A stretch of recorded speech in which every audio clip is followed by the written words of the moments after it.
Hello student, कैसे हैं? आई hope कि आप सभी अच्छे होंगे। आज मैं आपको पढ़ाऊंगी अपना next topic matter in our surrounding का state of matter. I hope कि आपने इससे पहले का जो चैप्टर है वो पढ़ लिया होगा कि मैटर क्या होता है, कि मैटर को किस भाग से, मैटर छोटे छोटे पार्टिकल से मिलकर बना हुआ होता है और ये पार्टिकल इतने स्मॉल होते हैं कि ये अपने नेक आई से या सिंपल माइक्रोस्कोप से देखे नहीं जा सकते। ठीक है, मैटर जो होता है क्या नाम दिया हमको? Small particles. ठीक है, मैटर क्या नाम दिया कि स्मॉल पार्टिकल। तो इसके फिजिकल नेचर के अकॉर्डिंग देखो, इसके फिजिकल प्रॉपर्टी के अकॉर्डिंग ऑफ मैटर के इसे 3 भागों में डिवाइड किया गया है: सॉलिड, लिक्विड एंड गैस। तो आज हम इसके बारे में देखेंगे कि ये सब सॉलिड, लिक्विड, गैस क्या होती है। ठीक है, ये स्टेट ऑफ मैटर होती है। मतलब मैटर इन स्टेट में रहता है, या तो मैटर सॉलिड स्टेट में होगा, या लिक्विड स्टेट में होगा, या किस स्टेट में होगा? गैस स्टेट में होगा। ठीक है, सॉलिड लिक्विड में क्या होता है? सॉलिड का क्या होता है? डेफिनेट शेप, और क्या होती है? And volume. ठीक है, इसकी शेप भी डेफिनेट रहती है, वो जैसा है वैसा ही रहेगा, और वॉल्यूम भी सेम रहता है इसका।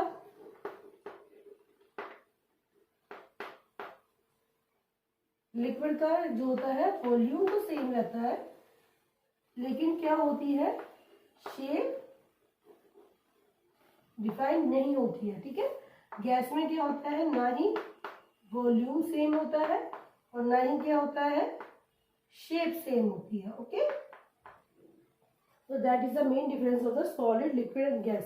आज हम ये जानेंगे कि सॉलिड में कौन कौन सी टेंडेंसी होती है, कैसी सॉलिड किस तरह का होता है, या पार्टिकल कैसा होता है, लिक्विड किस तरह का होता है और गैस किस तरह का होता है। हम इसकी प्रॉपर्टीज के बारे में आज इस टॉपिक में पढ़ेंगे। ओके, इससे पहले कि मैं आपको ये बताऊं कि सॉलिड, लिक्विड, गैस की प्रॉपर्टी, उससे पहले हम एक एग्जाम्पल देख लेते हैं। जैसे कि वाटर। वाटर एक ऐसा एलिमेंट है जो कि तीनों स्टेट में पाया जाता है, सॉलिड में भी, लिक्विड में भी और गैस में भी। ठीक है, अगर वाटर को अगर हम उसकी आइस बना दे तो वो क्या हो जाएगा? सॉलिड। आइस को मेल्ट कर दे, वाटर बना दे तो क्या हो जाएगा? लिक्विड। और वाटर को भी बहुत तेज गर्म करने पर वेपर बना दे तो क्या हो जाएगा? वो गैस। तो वाटर एक ऐसा एलिमेंट होता है जिसमें तीनों स्टेट मिलती है। और अगर हम अपनी बॉडी की बात करें कि हमारी बॉडी भी किस मतलब मैटर में सॉलिड, लिक्विड, गैस किस तरह से है, तो देखो हमारी बॉडी में जो हमारा बोन और टीथ होते हैं, ठीक है, जैसे हमारी बोन्स, हड्डियां हैं, टीथ, ये सॉलिड की बनी हुई है। ठीक है, और उसके बाद जो हमारे शरीर में जो ब्लड सर्कुलेट होता है वेन्स में, वो किसका बना हुआ है? वो बना हुआ है लिक्विड का। और जो हम रेस्पिरेशन की क्रिया कर रहे हैं, ठीक है, ऑक्सीजन को अंदर लेते हैं, कार्बन डाइऑक्साइड को बाहर निकालते हैं, तो ये क्रिया हो गई गैसेस की। तो हमारे बॉडी के अंदर भी क्या होती है? तीनों स्टेट प्रेजेंट होती है। ओके, तो अब हम पढ़ेंगे सबसे पहली स्टेट, सॉलिड।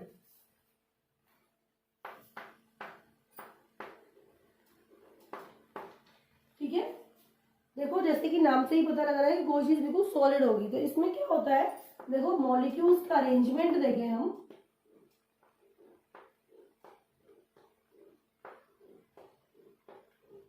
इस तरह का होता है। ये जो एलिमेंट बना है इसको बोलते हैं लैटिस। ठीक है, इसको लैटिस बोलते हैं। देखो सॉलिड में क्या होता है? इसकी डिफाइंड शेप और क्या होती है? वॉल्यूम। इसका शेप भी डिफाइन होता है और वॉल्यूम भी डिफाइन होता है। जैसे कि हो गया पेन, टेबल, चेयर। ठीक है, ये सब चीजें हो गई इसमें। तो दिस इज कॉल्ड सॉलिड। अब सॉलिड की कैरेक्टरिस्टिक्स क्या होती है?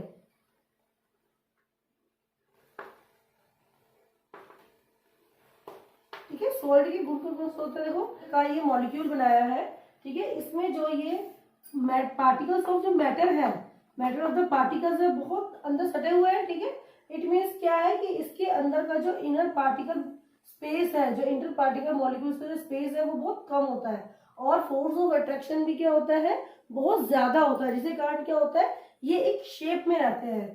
ठीक है, अगर हम पहली कैरेक्टरिस्टिक्स की बात करें, इसकी बात करेंगे हम पहली कैरेक्टरिस्टिक्स की, सॉलिड है defining shape and defining volume. ठीक है, देखो मैंने पहले भी बना के बताया था, इसके बारे में मैं आपको अब बताऊंगी। देखो जो एलिमेंट है ये क्या कहलाता है, लैटिस।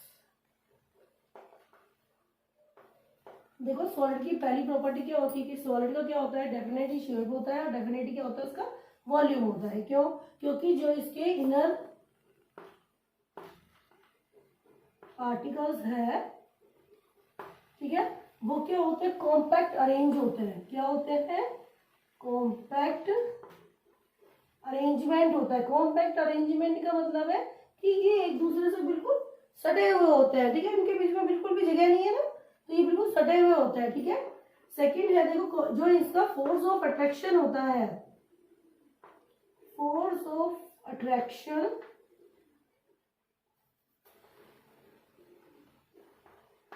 वो क्या होता है, सबसे ज्यादा होता है। ठीक है, फोर्स ऑफ अट्रैक्शन फोर्स ज्यादा होता है, जब भी तो फोर्स ऑफ अट्रैक्शन सबसे ज्यादा है, इसलिए क्या है, ये एक ही जो होता है लैटिस का बना, ये एक लैटिस का जो होता है फॉर्मेशन करते हैं। ठीक है, फोर्स ऑफ अट्रैक्शन होने के कारण क्या बनता है, एक लैटिस बनता है। ठीक है, इस तरह का ये सॉलिड मॉलिक्यूल होता है।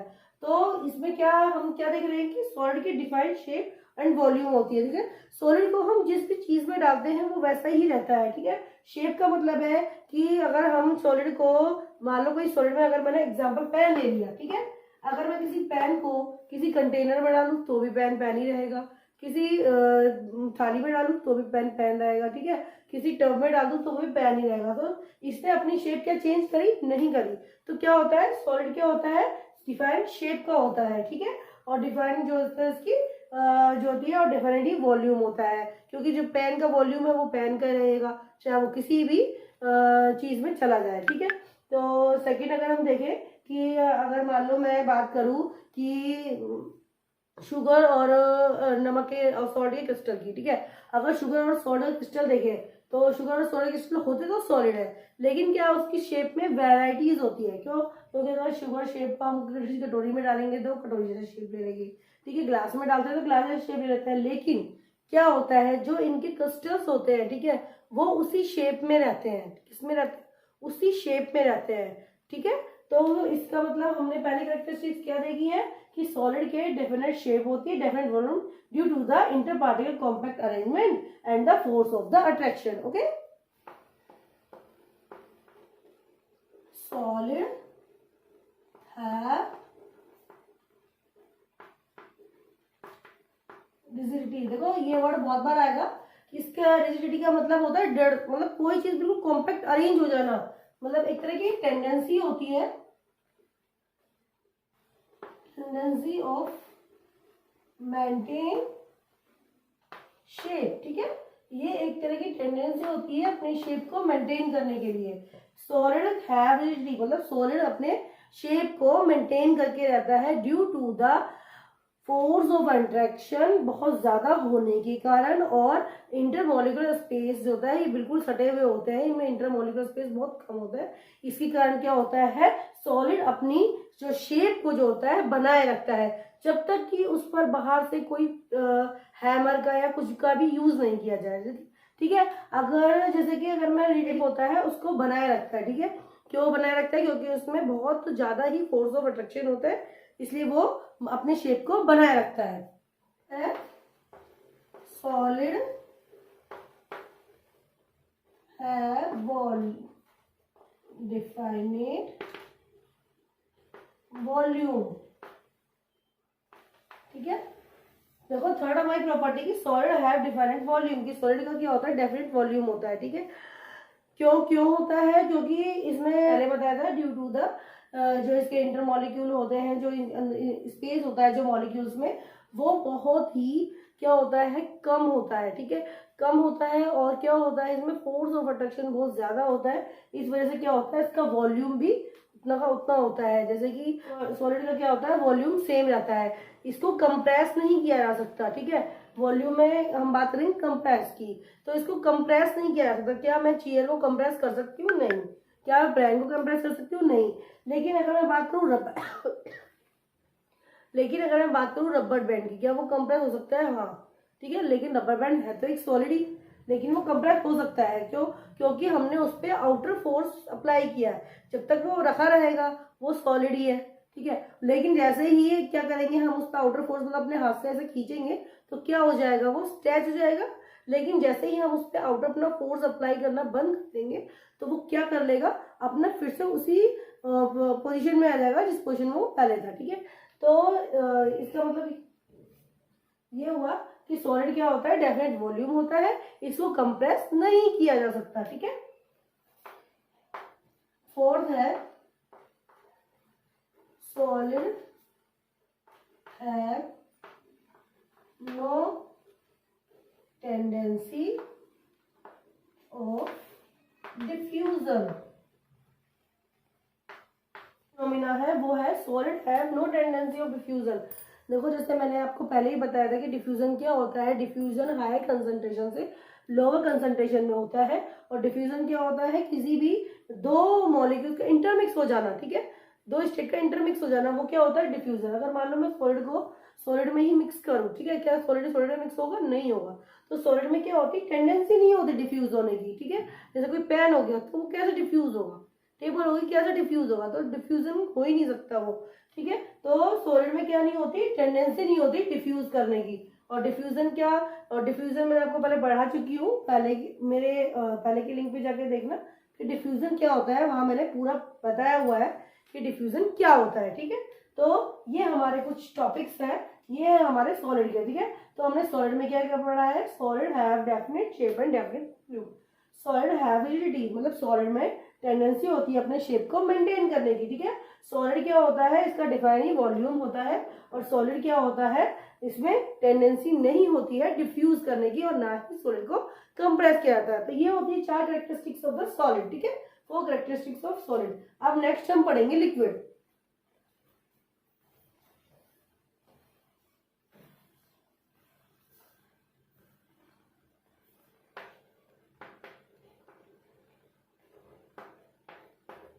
मैंने आपको पहले भी बताया है लिक्विड में क्या होता है, लिक्विड में क्या होता है, liquid has defining mass and volume but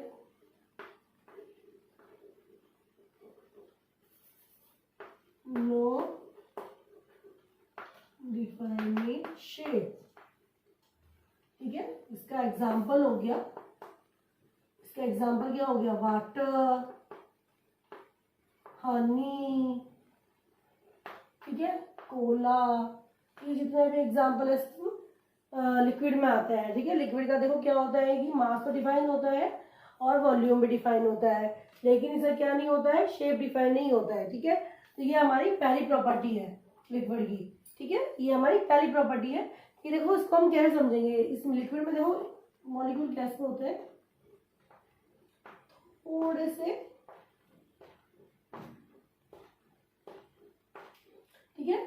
ये इसमें टेंडेंसी तो होती है कि ये अपने आप को थोड़ा स्थिर रख सके, ठीक है, लेकिन इसमें जो इंटरमॉलिक्यूलर स्पेस होता है, जो इंटरमॉलिक्यूलर पार्टिकल्स के बीच में जो स्पेस है वो इतना तो है कि उसने मॉलिक्यूल को स्थिर रखे हुए हैं, लेकिन इतना नहीं होता, जो फोर्स ऑफ अट्रैक्शन होता है ना वो इतना नहीं होता कि वो उसको बिल्कुल ही स्टेबल रख सके, ठीक है। इसलिए क्या होता है, लिक्विड क्या होता है, अपने शेप को मेंटेन नहीं कर सकता। क्यों नहीं कर सकता, क्योंकि उसमें फोर्स ऑफ अट्रैक्शन जो होता है थोड़ा सॉलिड की तुलना में थोड़ा कम होता है, ठीक है। तो क्या हुआ है, हम जो इसमें हम इसको जिस शेप में डालते हैं, क्योंकि इसमें इंटरमॉलिक्यूलर स्पेस में जो फोर्स ऑफ अट्रैक्शन इतना कम है, सॉलिड से थोड़ा कम है, इसलिए हम इसको जिस वेसल्स में डालते हैं वो उसी का ही शेप अडेप्ट कर लेता है। जैसे मैंने किसी बर्तन में डाला तो वो उसी बर्तन जैसा ही, जैसे पानी को हम जिस वेसल्स में या जिस भी बर्तन में डालते हैं वो उसी तरह का शेप अडेप्ट कर लेता है, ठीक है। तो इसमें टेंडेंसी नहीं होती शेप को मेंटेन करने की। है liquid are not rigid but tendency of flow, ठीक है। देखो इसका हम सेकंड कैरेक्टरिस्टिक्स पढ़ेंगे लिक्विड का, कि लिक्विड आर नॉट रिजिड, कि लिक्विड क्या होता है, रिजिड नहीं होता है, अपनी शेप को मेंटेन नहीं कर सकता, but the tendency of flow, लेकिन क्या होता है इसमें फ्लो करने की टेंडेंसी होती है, ठीक है। क्या होती है, फ्लो करने की, मतलब कि ये बहता है, ठीक है। ये क्या होता है, टेंडेंसी होती है। क्यों, क्योंकि वही इसमें वही सेम रीजन आएगा कि इसमें क्या होता है, जो इंटर मॉलिक्यूल जो स्पेस होता है वो थोड़ा सा क्या होता है, ज्यादा होता है, ठीक है। सॉलिड की तुलना में थोड़ा सा ज्यादा होता है, और फोर्स ऑफ अट्रैक्शन भी थोड़ा सा कम होता है, ठीक है। जिससे क्या होगा, ये अपनी शेप को मेंटेन नहीं रख पाएगा। इससे क्या होता है कि लिक्विड फ्लो करता है, इसमें टेंडेंसी होती है फ्लो करने की, ठीक है, इसके स्पेस की वजह से। तो टेंडेंसी, अगर हम बात करें लिक्विड की, तो इसमें जो टेंडेंसी होती है फ्लो की वो डिपेंड करती है, ठीक है। फ्लो की कंसिस्टेंसी भी डिपेंड करती है अलग अलग मॉलिक्यूल्स पे। मान लो मैं दो मॉलिक्यूल्स ले लूं, एक वाटर का है और एक हनी का है, तो किसमें फ्लो करने की टेंडेंसी ज्यादा होगी, वाटर में, ठीक है। ये क्या होगा, देर में होगा, मतलब फ्लो तो होगा लेकिन ये डिले होगा। क्यों, क्यों होगा, क्योंकि इंट्रामोलिकुलर जो स्पेस होता है पार्टिकल्स का, उसकी वजह से क्या होगा कि जो वाटर जल्दी फ्लो करेगा और हनी क्या करेगा, देर में फ्लो करेगा, ठीक है। क्योंकि ये थोड़ा सा क्या होता है, रिजिड होता है, मतलब थोड़ा सा गाढ़ा होता है, ठीक है। और ये वाटर तो अपना होता ही पतला है, तो ठीक है, इस वजह से क्या होगा कि ये जल्दी फ्लो करेगा और ये देर में फ्लो करेगा। तो इसकी सेकंड टेंडेंसी क्या हुई लिक्विड की, कि ये रिजिड नहीं होता है, मतलब कि ये क्या होता है, अपने आप की शेप को मेंटेन नहीं कर सकता है। इसमें क्या करने की क्षमता होती है, फ्लूइडिटी, फ्लो करने की जो होती है, इसमें टेंडेंसी होती है, फ्लो करता है, ठीक है, due to the inter particles molecule of the matter. अगर की बात करें, लिक्विड possess the diffusion, देखो अगर फ्लो करने की कैपेसिटी है तो डिफ्यूजन उतना ही ज्यादा होगा, ठीक है। क्या होगा, डिफ्यूजन उतना ही ज्यादा होगा। क्यों होगा, लिक्विड क्यों डिफ्यूज होता है, क्योंकि इसमें इंटर मॉलिक्यूल जो होते हैं, पार्टिकल्स होते हैं, उसमें क्या होता है, स्पेस बहुत ज्यादा होता है, ठीक है। स्पेस क्या होता है, ज्यादा होता है। ज्यादा होने की वजह से क्या होता है, जो होता है इनका फोर्स ऑफ अट्रैक्शन बहुत कम होता है। जितना कम होगा उनको तोड़ना उतना ही आसान होगा, और वो क्या हो जाएंगे, डिफ्यूज हो जाएंगे, ठीक है। अब देखो डिफ्यूजन की जो प्रॉपर्टी होती है, अगर लिक्विड टू लिक्विड में, तो लिक्विड जो होता है वो तीनों ही, लिक्विड जो होता है, ठीक है, वो तीनों में ही डिफ्यूज हो जाता है। सॉलिड भी लिक्विड में डिफ्यूज जाता है, और लिक्विड भी लिक्विड में डिफ्यूज जाता है, और गैस भी जो होती है लिक्विड में डिफ्यूज जाती है। हम देखो इसको कुछ एग्जांपल से समझेंगे कि किस तरह लिक्विड में, सॉलिड लिक्विड में डिफ्यूज होगा, लिक्विड लिक्विड में डिफ्यूज होगा, और गैस लिक्विड में डिफ्यूज होगी, ठीक है।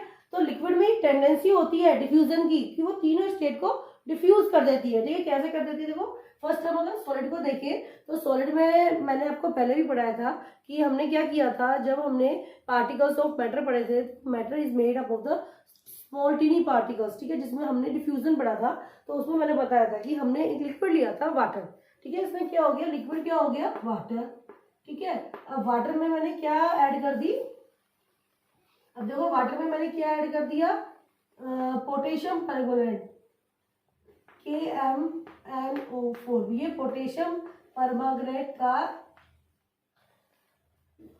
इक्वेशन होता है, ठीक है। ये पोटेशियम परमंगनेट को बोलते हैं, इसको इसमें लिखा जाता है। तो जब मैंने इसमें, ये क्या हुआ, एक सॉलिड क्रिस्टल है, ठीक है, क्या है, एक सॉलिड क्रिस्टल है।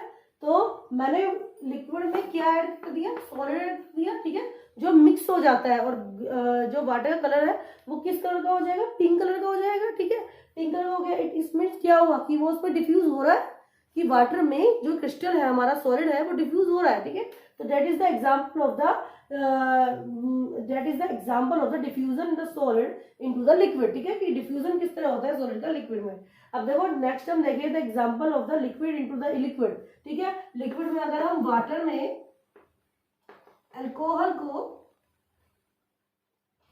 डाल दें और मिक्स करें, ये भी लिक्विड है और ये भी क्या है, लिक्विड है, ठीक है। दोनों ही क्या है, लिक्विड है। अगर हम वाटर में लिक्विड को डाल दें तो लिक्विड किसमें डिफ्यूज हो रहा है, लिक्विड में डिफ्यूज हो रहा है, ठीक है। चाहे इसको हम उल्टा कर ले, चाहे अल्कोहल में वाटर डालें, चाहे वाटर में अल्कोहल डालें, ठीक है, इसका वाइस वर्सा हो सकता है।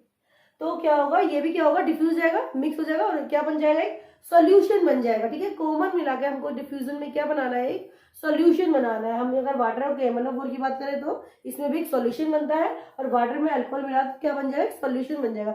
इट मीन्स कि इसमें डिफ्यूज हो रहा है लिक्विड लिक्विड में, ठीक है। तो ये हो गई कि diffusion to the liquid to liquid. अब हम diffusion to the gas to liquid पढ़ेंगे, ठीक है। Diffusion to the gas to liquid कैसे बनता है, ये देखो, जो हमारे एक्वेटिक जो हमारे एक्वेटिक एनिमल्स होते हैं, फिश वगैरह हुई, फिश है, जो भी एक्वेटिक एनिमल्स होते हैं, ठीक है, वो क्या करते हैं, वाटर में रहते हैं। किसमें रहते हैं, वाटर में। तो वाटर क्या हो गया, लिक्विड, ठीक है। और वो क्या रेस्पिरेशन की क्रिया करते हैं, O2 CO2, O2 लेते हैं, CO2 बाहर निकालते हैं, ठीक है। तो ये क्या हो गई, गैस हो गई, ठीक है, ये क्या हो गई, गैस हो गई। तो इट मीन्स क्या हो रहा है, वाटर में क्या जा रही है, गैस जा रही है। इट मीन्स कि हमें क्या पता लग रहा है कि लिक्विड में गैस भी इजीली डिसॉल्व हो सकती है, ठीक है। इस एक्सपेरिमेंट से हमें क्या पता लगता है कि लिक्विड में गैस डिसॉल्व हो रही है, ठीक है। तो इसमें जिससे कि वो अपनी रेस्पिरेशन की क्रिया करते हैं। रेस्पिरेशन की क्रिया कैसे करेंगे कि वाटर में क्या डिसॉल्व होगी, O2 और ऑक्सीजन, ठीक है। इससे क्या होता है कि वाटर में क्या डिफ्यूज हो रहा है, गैस डिफ्यूज हो रहा है। तो ये है डिफ्यूजन का प्रोसेस, ठीक है। डिफ्यूजन जो होता है लिक्विड में, वो लिक्विड तीनों स्टेट को डिफ्यूज कर सकता है, चाहे वो सॉलिड हो, लिक्विड हो या गैस हो, ठीक है। तो that is the procedure of the liquid process the diffusion, ठीक है। तो इसमें सॉलिड और लिक्विड और गैस, हमें तीन चीजें पढ़ी, तो मैंने तीनों के एग्जांपल बताए हैं कि लिक्विड में, सॉलिड में लिक्विड किस तरह हो रहा है, लिक्विड में लिक्विड किस तरह जा रहा है और गैस में लिक्विड किस तरह जा रहा है, ठीक है। तो ये इसकी थर्ड कैरेक्टरिस्टिक्स है। अब हम फोर्थ पढ़ेंगे। देखो रेट, जो मेरा फोर्थ इसका कैरेक्टरिस्टिक था लिक्विड का, कि rate of diffusion is varies, ठीक है। ये कंपोनेंट पर डिपेंड करता है। अगर मैं मान लो इंक ले लूं, ठीक है, वो वाटर में डिफ्यूज करूं और एक हनी वाटर में डिफ्यूज करूं, तो कौन पहले डिफ्यूज होगा, इंक जल्दी डिफ्यूज होगा और ये बाद में डिफ्यूज होगा। मतलब डिफ्यूज तो होगा लेकिन बाद में डिफ्यूज होगा। तो इसकी डिफ्यूजन रेट ज्यादा है और इसकी डिफ्यूजन रेट क्या है, थोड़ी सी लो है, ठीक है, इससे थोड़ी लो है, इसकी फास्टर है। तो इट मीन्स क्या हुआ, तो रेट ऑफ डिफ्यूजन जो होता है लिक्विड में वो वेरी करता है अकॉर्डिंग टू द कंपोनेंट, कि हम क्या चीज ले रहे हैं, ठीक है। फिफ्थ है rate of diffusion increase with the temperature,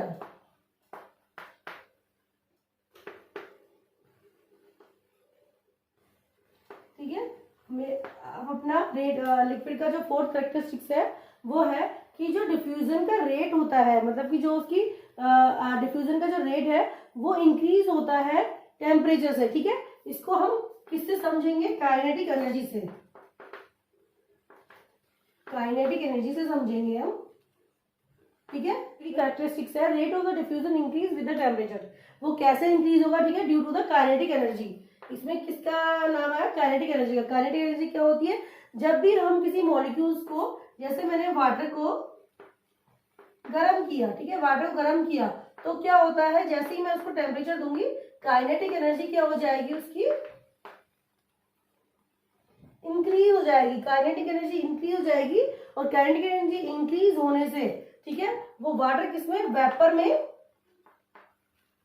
change हो जाएगा। मतलब क्या हो रहा है कि जो हमारे मॉलिक्यूल्स है, ठीक है, जो काइनेटिक एनर्जी से जो हमारे मॉलिक्यूल्स है वो क्या हो रहे हैं इधर, मतलब कि उनके जो इंटरमॉलिक्यूलर फोर्स जो होते हैं वो टूट जाते हैं जब हम टेम्परेचर देते हैं। तो टेम्परेचर देने से क्या होगा, वाटर में काइनेटिक एनर्जी क्या होती है, इसकी बढ़ जाती है। काइनेटिक एनर्जी जैसे ही बढ़ जाएगी वो मॉलिक्यूल क्या होता है, दूसरी स्टेट में चेंज हो जाता है। मतलब क्या होता है, जो मॉलिक्यूल की जो इंट्रामॉलिक्यूलर जो रेट होते हैं, बॉन्ड होते हैं, वो टूट जाते हैं। जैसे जैसे हम टेम्परेचर को गर्म करेंगे, जैसे जैसे हम टेम्परेचर बढ़ाएंगे, मतलब जैसे जैसे हम मॉलिक्यूल किसी भी मॉलिक्यूल का टेम्परेचर बढ़ाते हैं, तो क्या होता है, उसकी जो होती है काइनेटिक एनर्जी बढ़ती है। काइनेटिक एनर्जी बढ़ने से क्या होता है, वो डिफ्यूज होता है। क्या होता है, वो डिफ्यूज होना शुरू हो जाता है। मतलब कि मॉलिक्यूल्स इधर उधर जो होते हैं वो घूमने लग जाते हैं।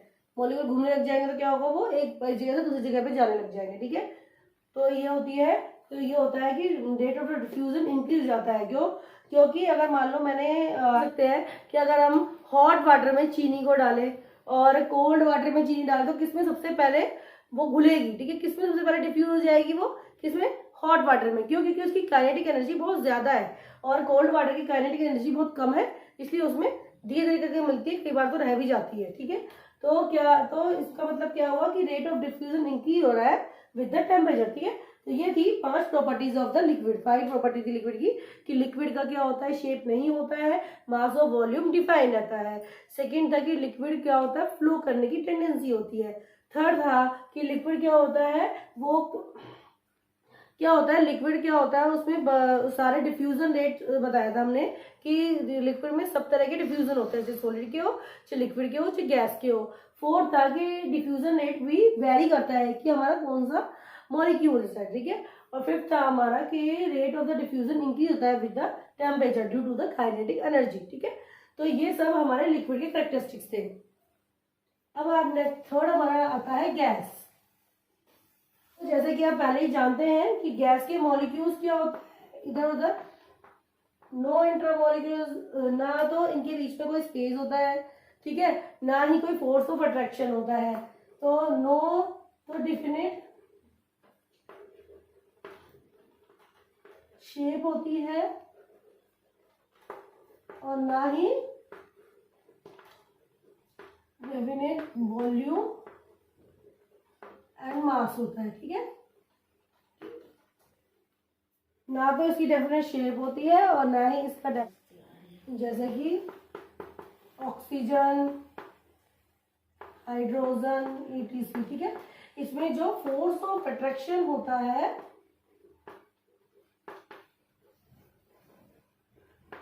बहुत कम होता है, लो होता है। मॉलिक्यूल्स के बीच में जो फोर्स ऑफ अट्रैक्शन होता है वो बहुत कम होता है।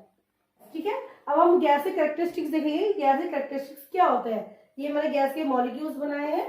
ठीक है, ये इधर उधर डिफ्यूज हो रहे हैं, मतलब कि जैसे हम एयर को ही देख लें, एयर एक गैस है। ठीक है, एयर एयर में बहुत सारी गैसें होती है, तो मॉलिक्यूल्स हमें ना दिखाई देते हैं और ना ही उसका कोई शेप होता है और ना ही वॉल्यूम होता है, और फोर्स ऑफ अट्रैक्शन तो बिल्कुल ही नहीं होता, बिल्कुल कम होता है। ठीक है, अब इसकी कैरेक्टरिस्टिक्स देखेंगे कि इसकी कौन कौन सी कैरेक्टरिस्टिक्स होती है। इसमें हमने पढ़ा था कि गैस है नो मास और वॉल्यूम एंड नो शेप।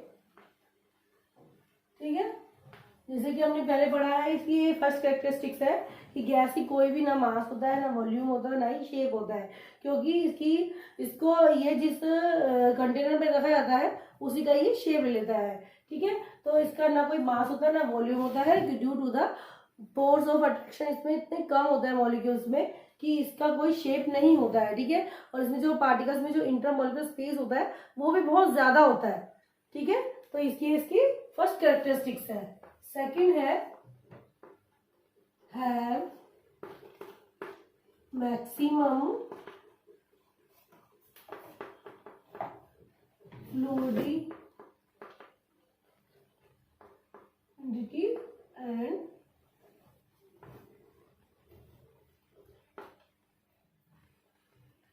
इसमें भी वही है कि गैस के जो होते हैं, गैस है मैक्सिमम फ्लूइडिटी, कि गैस में बहुत ज्यादा टेंडेंसी होती है फ्लो करने की। जैसे ऑक्सीजन है, हाइड्रोजन है, गैस है। ठीक है, तो उसमें क्या होता है, फ्लो करने की टेंडेंसी होती है और उसके जो मॉलिक्यूल होते हैं वो इधर उधर फैले होते हैं और इंटरमिक्स होने की भी बहुत ज्यादा, ठीक है, टेंडेंसी होती है। लेकिन इसमें रिजिडिटी, मतलब कि अपनी शेप को मेंटेन करने की टेंडेंसी नहीं होती है। ठीक है, इनकी कोई शेप नहीं होती, इनको जिस वेसल्स में रखा जाता है ये उसी का ही शेप ले लेते हैं। थर्ड है आर हाईली कंप्रेसिबल। ठीक है, देखो हमारा थर्ड कैरेक्टरिस्टिक्स है गैस आर हाईली कंप्रेसिबल, कि गैस बहुत ज्यादा कंप्रेसिबल होती है। क्यों होती है? क्योंकि उसमें फोर्स ऑफ अट्रैक्शन कम होता है और पार्टिकल स्पेस बहुत ज्यादा होता है। ठीक है, जिसके कारण क्या होती है, हम इसको इजीली कंप्रेस कर सकते हैं। ठीक है, तो इसको कंप्रेसिंग, जैसे कि अगर हम एग्जांपल ले लें कि जैसे हम एग्जांपल ले एलपीजी गैस का, सीएनजी एलपीजी का, सीएनजी का।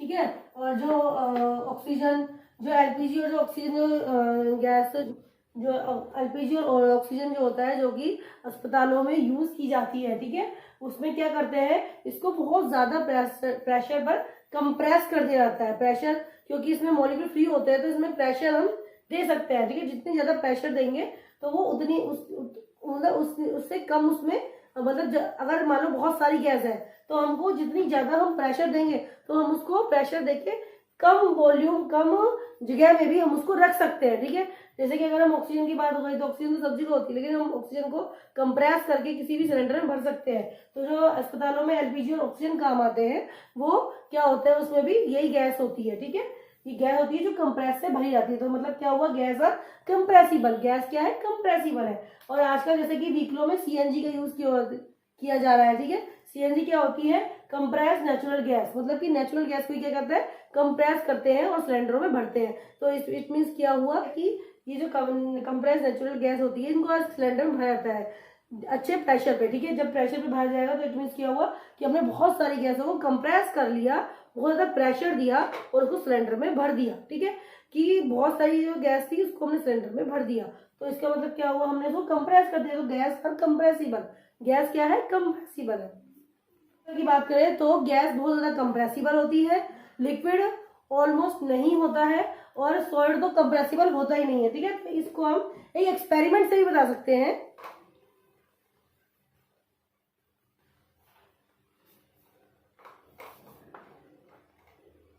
ये जैसे मैंने एक सिरिंज लिया, ये इसकी नोजल है,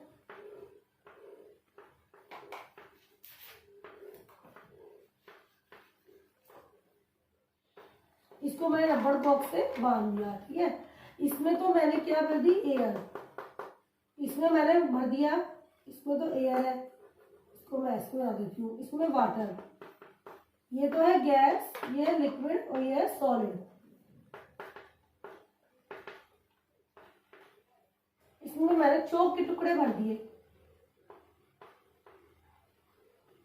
ठीक है, अब जब मैं इसमें पिस्टन लगाती हूँ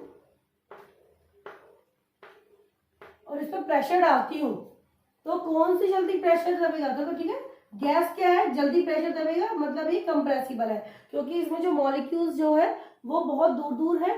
ठीक है, तो इसमें मैं कंप्रेस कर सकती हूँ, तो इसको ये जल्दी जो होता है ये पिस्टन, ठीक है, ये दब जाएगा। लेकिन अगर मैं लिक्विड की बात करूं, ये क्या होता है, कुछ थोड़ा बहुत ही दबता है। मतलब अगर मैंने इसे रबड़ कॉक लगा रखा है यहाँ पे और ये मैंने पिस्टन दिया है इसको, मतलब कि ऊपर से प्रेशर दे रही हूँ, तो क्या होता है कि ये हल्का सा ही दबता है। तो लिक्विड में जो कंप्रेसिबिलिटी होती है, वो गैस में कंप्रेसिबिलिटी बहुत ज्यादा है, लिक्विड में ऑलमोस्ट ना के बराबर होती है।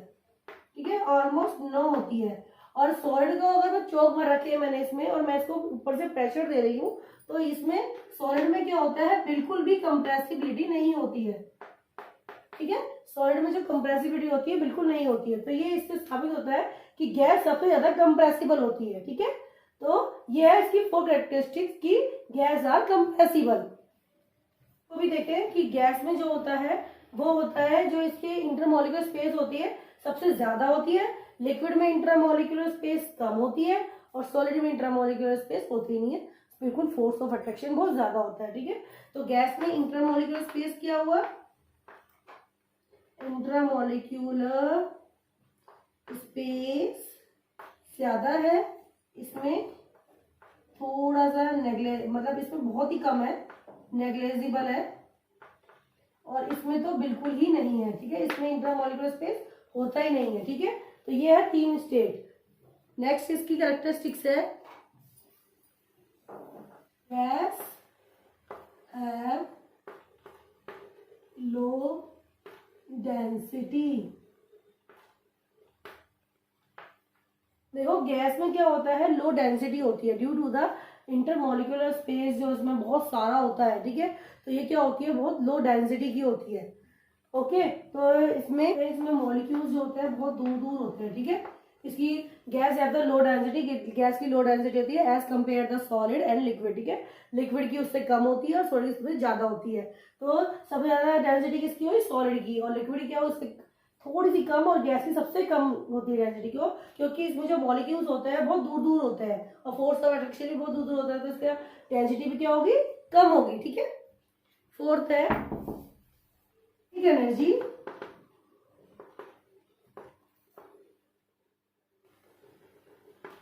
Of gas is very high, ठीक है। इसकी काइनेटिक एनर्जी बहुत फिक्स है गैस की, कि kinetic energy of gas is very high. क्यों होती है हाई? क्योंकि जो होती है गैस के जो मॉलिक्यूल्स होते हैं वो इधर उधर, मतलब कि इधर उधर रहते हैं, ठीक है। वो मोशन करते रहते हैं, उनमें मोशन होता है, वाइब्रेशन होता है, बहुत सारी चीजें होती है गैस के मॉलिक्यूल्स में, ठीक है। तो जो गैस की एनर्जी होती है, जैसे जैसे हम अपने टेम्परेचर को बढ़ाएंगे तो क्या होगा, उनमें वीक फोर्स होता है। तो जैसे ही हम उनको गर्म करेंगे तो वो बहुत जल्दी क्या होगा, गर्म भी हो जाएगा, और उसकी काइनेटिक एनर्जी क्या होगी, उतनी ही तेज हो जाएगी, ठीक है। क्यों हो जाएगी, मैंने आपको पहले ही बताया है कि जो गैस की जो मॉलिक्यूल्स होते हैं वो क्या होते हैं कि गैस की जो मॉलिक्यूल, इनके इंटरमॉलिक्यूलर स्पेस होता है और weak of the force of attraction होता है, इस वजह से इसकी काइनेटिक एनर्जी ज्यादा होती है। अगर हम किसी भी चीज को गर्म करेंगे तो गर्म करने के बाद डिफ्यूजन की रेट, जो गैस की डिफ्यूजन की रेट होगी वो उतनी ही तेज हो जाएगी, ठीक है। तो जितनी ज्यादा डिफ्यूजन की रेट होगी उतनी ज्यादा इसकी काइनेटिक एनर्जी होगी। नेक्स्ट है गैसेस एक्सक्रीट प्रेशर, ठीक है। गैस में प्रेशर भी होता है कि गैस को हम प्रेशर से, ठीक है, एक्सक्रीट कर सकते हैं। गैस को हम प्रेशर से एक्सक्रीट कर सकते हैं। इट मीन्स क्या है कि जो गैस की जो ड्यू टू द इसमें जो गैस का क्या होता है कि इसमें वीक फोर्स ऑफ अट्रैक्शन होता है और इंटरमोलिक्यूलर स्पेस बहुत ज्यादा होता है। तो गैस के जो मॉलिक्यूल्स होते हैं वो जो होते हैं रैंडमली क्या होते हैं, मूव करते हैं, ठीक है। रैंडमली मूव करते हैं, उनमें क्या होता है, रोटेशन भी होता है, वाइब्रेशन भी होता है, मूवमेंट भी होता है, ठीक है। गैस के मॉलिक्यूल्स में बहुत सारी चीज होती है। तो अगर हम गैस के मॉलिक्यूल्स का अणु, जो गैस के मॉलिक्यूल है उनको देखें कि गैस सॉलिड लिक्विड में जो मॉलिक्यूल होता है किस तरह से रोटेशन और मूवमेंट करते हैं, तो कुछ इस तरह से दिखाई देते हैं, ठीक है। ये सॉलिड हो गए, ये तो मूव कर ही नहीं सकते, इनकी डायरेक्शन एक तरफ ही होती है, ठीक है। ये सॉलिड है। लिक्विड की किस तरह होती है, इनकी इस तरह होती है, ठीक है। थोड़े से weak of force of attraction कम होता है तो ये मूव कर सकते हैं क्योंकि ये फ्लो करते हैं। ये लिक्विड है। और गैस की कैसे होती है,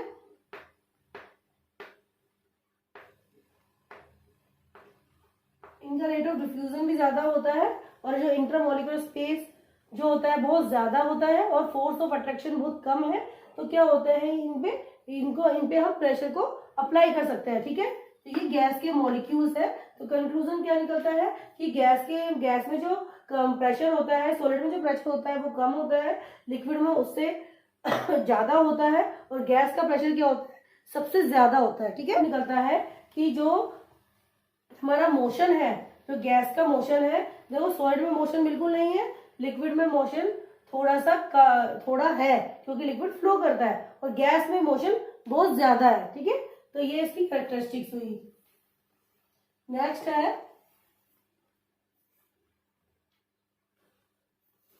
ये हमारी लास्ट है गैसेस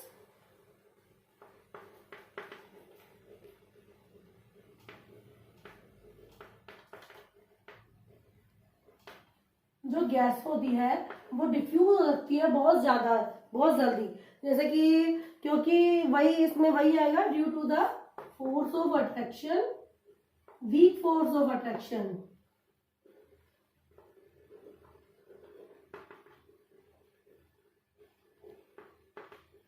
एंड इंटरमोलिकुलर